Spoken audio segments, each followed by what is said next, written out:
আসসালামু আলাইকুম এভরিওয়ান। অযোগ্য ভালোবাসা গল্পের ৩ নাম্বার পর্ব। তো চলো বেশি কথা না বলে গল্প শুরু করা যাক।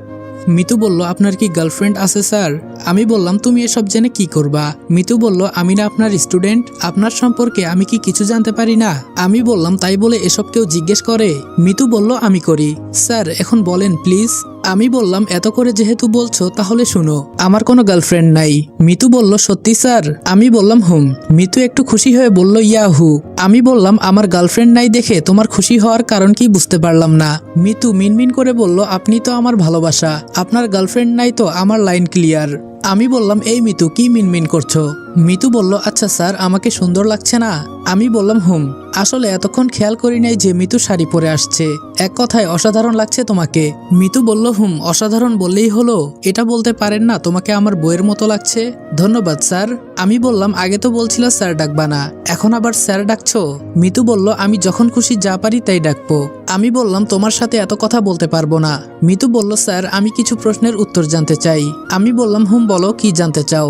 মিতু বলল, আচ্ছা স্যার, আইবি থেকে ভি বাদ দিলে কি হয়? আমি বললাম, এটা তো খুবই সিম্পল, আই থাকে। মিতু বলল, লাভ এরিয়া থেকে এরিয়া বাদ দিলে তাহলে কি থাকে? আমি বললাম, লাভ থাকে। মিতু বলল, আর ইউরোপ থেকে রোপ বাদ দিলে কি থাকে? আমি বললাম, ইউ থাকে। মিতু বলল, এখন বাদ দিয়ে যে শব্দগুলো ছিল সেগুলো প্রথম থেকে বলেন তো, দেখি আপনার মনে আছে কিনা। আমি বললাম, ওই প্রথম শব্দ আই, তারপর লাভ, পরে ইউ, সব মিলিয়ে আই লাভ ইউ। মিতু বলল, I love you too Ronija. আমি বললাম, এই কি সব উল্টাপাল্টা প্রশ্ন করো? আবার বলো আই লাভ ইউ টু, এসবের মানে কি? তুমি এখনো পিচ্চি মেয়ে, এখনো মুখ টিপ দিলে দুধ পড়বে। সে আসছে উল্টাপাল্টা কথা বলতে। মিতু বলল, দেখেন স্যার, আমি একদম পিচ্চি না। আমি বললাম, পিচ্চি বলে আবার পিচ্চি না, এখনো তো দুধের দাঁত পড়ে নাই। মিতু বলল, দেখেন তো পড়েছে কি পড়ে নাই। এই বলে তার মুখটা আমার একদম কাছে নিয়ে আসলো। মিতুর এই ব্যবহারে আমি অবাক হয়ে গেলাম। আর মিতুর মুখ একদম আমার মুখের সামনে, কেউ দেখলে মনে করবে আমরা লিপকিস করছি। ফারজানা বলল, কি করিস আপু তোরা? ফারজানার কথা শুনে মিতু আমার কাছ থেকে দূরে সরে গেল। মিতু বলল, আসলে আমার চোখে কি জানি পড়েছিল, এইটা স্যারকে দেখাইতেছিলাম।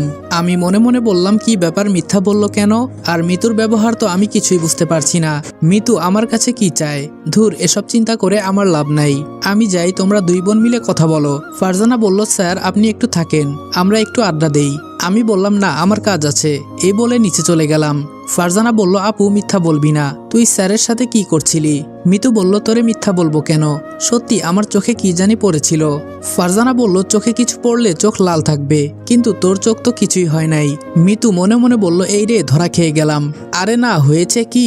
ফারজানা বলল, দেখ আপু, সত্যি কথা বল, আমি মিথ্যে একদমই পছন্দ করি না। মিতু বলল, আমি না স্যারকে ভালোবেসে ফেলেছি। ফারজানা বলল, কি বলিস, তোর মাথা খারাপ হয়ে গেছে? মিতু বলল, হুম, সত্যি আমি স্যারের প্রেমে পড়েছি। ফারজানা বলল, কিন্তু ভাইয়া মেনে নিবে তোকে? মিতু বলল, এই জন্যই তো এত কিছু করছি। ফারজানা বলল, হুম, দুলাভাই খুব কিউট আছে। মিতু বলল, আচ্ছা নিচে চল, অনেকক্ষণ এখানে দাঁড়িয়ে আছি, এখানে থাকতে আর ভালো লাগছে না। ফারজানা বলল, আমি থাকলে ভালো লাগবে কিভাবে? স্যার থাকলে ঠিকই ভালো লাগতো। আম্মু বলল, রনি, এই রনি। আমি বললাম, হুম আম্মু, এত ডাকছো কেন? আম্মু বলল, তোর রেজাল্টের খবর কি? আমি বললাম, কালকে দিবে। আম্মু বলল, রেজাল্ট পাওয়ার পর কোথায় ভর্তি হবি? আমি বললাম, আম্মু একটু চিন্তা ভাবনা করে দেখি। রাতে মিতুদের পড়াতে চলে গেলাম, প্রতিদিনের মতো পড়াচ্ছি। মিতু আজকে আমার সামনে বসেছে, আর ফারজানা সাইটে। হঠাৎ আমার পায়ে কে জানি পা দিয়ে ঘষতেছে। আমি ফারজানার দিকে তাকিয়ে দেখি মনোযোগ দিয়ে পড়ছে, মিতুও মনোযোগ সহকারে পড়ছে, তাদের এসবের কোনো খেয়াল নাই। কিন্তু আমার পা ঘষছে কে? এখন আমার ভীষণ রাগ হচ্ছে। ঘষতে ঘষতে একেবারে আমার প্যান্টের ভেতরে পা নিয়ে যাচ্ছে। রাগে আমার মুখ লাল হয়ে যাচ্ছে। এত বড় সাহস কার হলো? নিচেও আবার তাকাতে পারছি না। আমি বললাম, এই তোমরা দুই বোন বলো তো, একটা মানুষের শরীরে পা কয়টা? রাগের মাথায় কথাটা বললাম। এইটা বলতেই পাটাকে সরিয়ে ফেললো। ফারজানা বলল, হঠাৎ এই প্রশ্ন করছেন কেন স্যার? আমি বললাম, যা বলতে বলেছি তাই বলো। মিতু বলল, কেন স্যার, একটা মানুষের শরীরে তো 2টা পা থাকে। আমি বললাম, আর 2টা মানুষের শরীরে মোট কয়টা পা থাকে? মিতু বলল, 4টা পা। আমি বললাম, মনে করো একটা পা আমি কেটে ফেলেছি, তাহলে এখন কয়টা পা থাকবে? ফারজানা বলল, স্যার 2টা পা থেকে একটা পা কেটে ফেললে একটা পা থাকবে, তাই না আপু? মিতু বলল, ইয়ে মানে স্যার। আমি বললাম, এখন মনোযোগ দিয়ে পড়ো, এসব যাতে আর না হয়। মিতু বলল, স্যার আমি একটু আসতেছি। আমি বললাম, কোথায় যাবা পড়া রেখে? মিতু বলল, স্যার ভেতর থেকে যাবো আর আসবো। আমি বললাম, আচ্ছা যাও। একটু পর মিতু হাতে করে কি জানি নিয়ে আসলো। মিতু বলল, স্যার নেন, এইটা আপনার জন্য আমি রান্না করেছি। আমি বললাম, কি রান্না করেছো? মিতু বলল, স্যার নুডলস। আমি বললাম খেতে পারবো তো। মিতু বলল স্যার আপনি কি মনে করেছেন আমি রান্না করতে পারি না? আমি বললাম আচ্ছা বাদ দাও, তোমরা খাবা না? ফারজানা বলল আমরা অনেক আগেই খাইছি স্যার, এখন আপনি খান। আমি খেয়ে বুঝতে পারলাম অনেক ভালো হয়েছে। মিতু বলল ভালো হয়েছে স্যার? আমি বললাম অনেক অনেক ভালো হয়েছে, তুমি তো দেখি খুব সুন্দর রান্না করতে পারো। মিতু বলল বিয়েটা করেন আরো ভালো করে রান্না করব। আমি বললাম কিসের বিয়ে? মিতু বলল আরে স্যার বলছিলাম এই নুডলস তো বিয়ে বাড়িতে রান্না করে তাই না? আমি বললাম বিয়ে বাড়িতে নুডলস রান্না করে তোমাকে কে বলেছে? মিতু বলল তাহলে কি রান্না করে? যাক বাবা শুনে নাই তাহলে। আমি বললাম তোমার বাবাকে জিজ্ঞেস করিও বলবেনি, আর তোমার ব্যবহার আমি ঠিক বুঝতে পারছি না, আস্তে আস্তে কেমন জানি হয়ে যাচ্ছ তুমি। মিতু বলল কেন স্যার কি করেছি আমি? আমি বললাম এত কথা বলতে পারবো না, আজকে আমি আসি। এই বলে আমি চলে গেলাম বাসায়। ফারজানা বলল কি রে আপু, তুই তো আজকে ধরা খেয়ে গেছিলি, আর স্যার এমন অদ্ভুত প্রশ্ন করছিল কেন? মিতু বলল আমি পা দিয়ে ঘষছিলাম।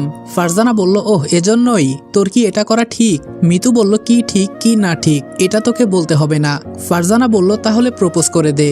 মিতু বলল পরীক্ষার পর, না হলে পড়াতে আসবে না। সকালে ঘুম থেকে উঠে ফ্রেশ হয়ে খাওয়া দাওয়া করে দোকানে চলে গেলাম। ফাহিম বলল কি খবর রনি? আমি বললাম এই তো ঠেলাগাড়ির মতো, তোর? ফাহিম বলল ভালো। আমি বললাম আজকে না আমাদের বেতন দেওয়ার কথা ছিল, কিন্তু মালিক কই আজকে? ফাহিম বলল আজকে আসবে না, কোথায় জানি গেছেন উনি। আমি বললাম তাহলে আজকে দুইজনই থাকতে হবে। ফাহিম বলল হুম। আমি বললাম ফাহিম আমার মাথায় একটা বুদ্ধি আইছে। ফাহিম বলল কি বুদ্ধি? আমি বললাম তোর গার্লফ্রেন্ডের ফেসবুক আইডি সার্চ দে, তাহলেই তো হয়ে যায়। ফাহিম বলল পৃথিবীতে সাদিয়া নামের কত আইডি আছে তার কোনো ঠিক নাই, পরে দেখা যাবে এক সাদিয়াকে রেখে আরেক সাদিয়ার সাথে প্রেম করছি। আমি বললাম এইটাই তো ভালো, দুইটা গার্লফ্রেন্ড হয়ে যাবে। ফাহিম বলল এত গার্লফ্রেন্ড দিয়ে আমি কি করব বেটা, পারলে তুই কর।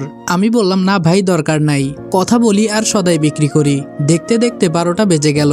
ফাহিম বলল কি রে রনি, 12টা তো বেজে গেল, তোর রেজাল্টের খবর কি? আমি বললাম দাঁড়া দেখতেছি, বলে ফোন দিয়ে সার্চ দিলাম, দেখি আলহামদুলিল্লাহ পাশ করেছি। ফাহিম বলল কি খুশি মনে হচ্ছে? আমি বললাম হুম অবশ্যই অনেক খুশি। আমি বললাম হুম অবশ্যই অনেক খুশি, জিপিএ 5 পাইছি। ফাহিম বলল তাহলে তো খুব ভালো, মিষ্টি খাওয়া? আমি বললাম বেঁচে থাকলে খাওয়াবো নে। ফাহিম বলল বাড়িতে যাবি না? আমি বললাম না রে, আজকে এমনিই মালিক আসে নাই, তোরে একা রেখে কিভাবে যাই বল? ফাহিম বলল যা সমস্যা নেই, আমি একাই পারবো। আমি বললাম আরে থাক, তোরে কষ্ট দিয়ে লাভ নেই। এই বলে কাজ করতে লাগলাম। বিকাল 4টা বেজে 15 মিনিট হয়ে গেল। হঠাৎ 2টা পুলিশের গাড়ি আর মাঝখানে একটা মাইক্রো। পুলিশগুলি গাড়ি থেকে নেমে মাইক্রোর দরজা খুলে দিল। ফাহিম বলল রনি এটা সেই দিনের মেয়েটা না? আমি বললাম হুম তাই তো আমার মনে হচ্ছে, মন্ত্রীর সাথে যে মেয়েটা ছিল সেই মেয়েটাই তো। ফাহিম বলল হুম এই সেই মেয়ে যে মন্ত্রীর সাথে ছিল। আমি বললাম কিন্তু এই মেয়ে এখানে কি করে? ফাহিম বলল তুই কি কোনো অপরাধ করেছিস?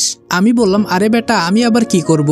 ফাহিম বলল দেখ আমাদের দোকানের দিকেই আসছে, আমার তো খুব ভয় হচ্ছে। বলতে বলতে দোকানে এসে গেল। ফাহিম ভয়ে ভয়ে বলল আসসালামু আলাইকুম ম্যাম, কিছু লাগবে? মারিয়া বলল ওয়ালাইকুম আসসালাম, লাগবে দেখেই তো আসছি। মারিয়ার সাথে পুলিশ দাঁড়িয়ে আছে। আমি বললাম জি ম্যাম কি লাগবে বলেন, আমরা দেওয়ার চেষ্টা করব। মারিয়া বলল তোকে লাগবে চল। আমি বললাম কি বলছেন ম্যাম? মারিয়া বলল বললাম না তোরে লাগবে, চল আমার সাথে। আমি মনে মনে চিন্তা করছি ওই দিন বসে বসে ফোন টিপছিলাম দেখে কি আমাকে ধরে নিয়ে যাবে? আমি বললাম ম্যাম আমাকে মাফ করে দেন, দয়া করে আমাকে পুলিশে দিবেন না, আমার মা আর বোনের আমি ছাড়া কেউ নেই। মারিয়া বলল এত কথা বলিস কেন, সাথে আসতে বলেছি, এখন আসবি নাকি তুলে আনতে হবে? ফাহিম কানে কানে বলল কি রে মামা তুই কি কিছু করেছিস? আমি বললাম হুম সেই দিন অনুষ্ঠানে বসে ফোন টিপছিলাম, মন্ত্রীর দিকে একবারও তাকিয়ে দেখি নাই, এই জন্যই মনে হয়। ফাহিম বলল ম্যাডাম মাফ করে দেওয়া যায় না, আমরা গরিব ঘরের ছেলে। মারিয়া বলল সেই কখন থেকে দেখছি কথা বলে যাচ্ছিস, আরে বলছি তো তোর কিছু হবে না, যাবি আর চলে আসবি। আমি বললাম সত্যি তো ম্যাম? মারিয়া বলল হুম, সময় নষ্ট না করে এখন চল। আমি দোকান থেকে বের হলাম, মারিয়ার সাথে মাইক্রোতে বসলাম, সাথে সাথে মাইক্রো চলতে লাগলো। আমি বললাম কিছু মনে না করলে একটা কথা বলতে পারি ম্যাম? মারিয়া আমার দিকে চেয়ে বলল হুম বল। আমি বললাম আমাকে কোথায় নিয়ে যাচ্ছেন ম্যাম? মারিয়া বলল ম্যাডাম বলছে তোরে নিয়ে যেতে। আমি বললাম ওই যে মেয়ে মন্ত্রী যার সাথে আপনি থাকেন। মারিয়া বলল মেয়ে মন্ত্রী কি রে, সম্মান দিয়ে কথা বল, ম্যাডাম বলবি ম্যাডাম। আমি বললাম ঠিক আছে, কিন্তু কেন আমাকে তার কাছে নিয়ে যাচ্ছেন? মারিয়া বলল কি জন্য তোরে ডাকছে আমি বলতে পারবো না। মনে মনে বলল বলে দিলে তুই পরে যেতে চাইবি না। আমি বললাম আচ্ছা আপনার নাম কি ম্যাম? মারিয়া বলল নাম দিয়ে কি করবি? আমি বললাম কোনো সময় বিপদে পড়লে যদি আপনার নাম বলে বাঁচতে পারি তাহলে তো ভালোই হয়। মারিয়া বলল আমার নাম মারিয়া, আর তুই এত কথা বলিস কেন, চুপ করে বসে থাক। আমি বললাম আমার নাম রনি। মারিয়া বলল আমি তোরে তোর নাম বলতে বলেছি? আমি বললাম একসাথে বসে যাচ্ছি, পরিচিত তো হওয়া দরকার। আসলেই মারিয়ার সাথে বসে কলিজায় একটু সাহস এলো। মারিয়া বলল, এই তোরে কি পুলিশের গাড়িতে দেওয়া লাগবে? আমি বললাম না না, এই যে চুপ করলাম। আমি চুপ করে বসে আছি। কিছুক্ষণ পর গাড়ি একটা বাসার সামনে গিয়ে থামলো। পুলিশ এসে দরজা খুলে দিতেই আমি গাড়ি থেকে নামলাম। যাই হোক, পুলিশও দেখি আমাকে সম্মান দিল। গাড়ি থেকে নেমে তো আমি অবাক হয়ে গেলাম। এত সুন্দর বাড়ি, কি সুন্দর মাঠ, আর বাসার পাশে একটা ছোট ফুলের বাগান। চারপাশের পরিবেশটা এত সুন্দর, আপনাদের বর্ণনা দিয়ে বোঝাতে পারবো না। মন্ত্রীর বাড়ি বলে কথা, আর চারপাশে বডিগার্ড দিয়ে ঘেরা আছে বাসাটার। মারিয়া বলল, এই আমার পেছনে পেছনে আয়। আমি বললাম, জি ম্যাম। এই বলে মারিয়ার পেছনে যেতে লাগলাম। মারিয়া কলিং বেল বাজাতেই এক কাজের মেয়ে এসে দরজা খুলে দিল। কিন্তু আমি এটা বুঝতে পারছি না আমাকে মন্ত্রীর বাসায় কেন আনা হলো। বাসার ভিতরে গিয়ে দেখি। আসসালামু আলাইকুম এভরিওয়ান। অযোগ্য ভালোবাসা গল্পের 3 নম্বর পর্ব এখানেই শেষ করলাম।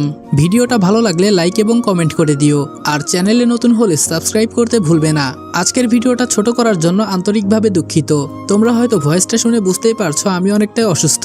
ইনশাআল্লাহ সুস্থ হইলে গল্পগুলো আরেকটু বড় করার চেষ্টা করব। তবে যেহেতু অসুস্থ অবস্থায় আমি ভয়েস দিতেছি, সেহেতু তোমাদের কাছে ছোট্ট একটা আবদার।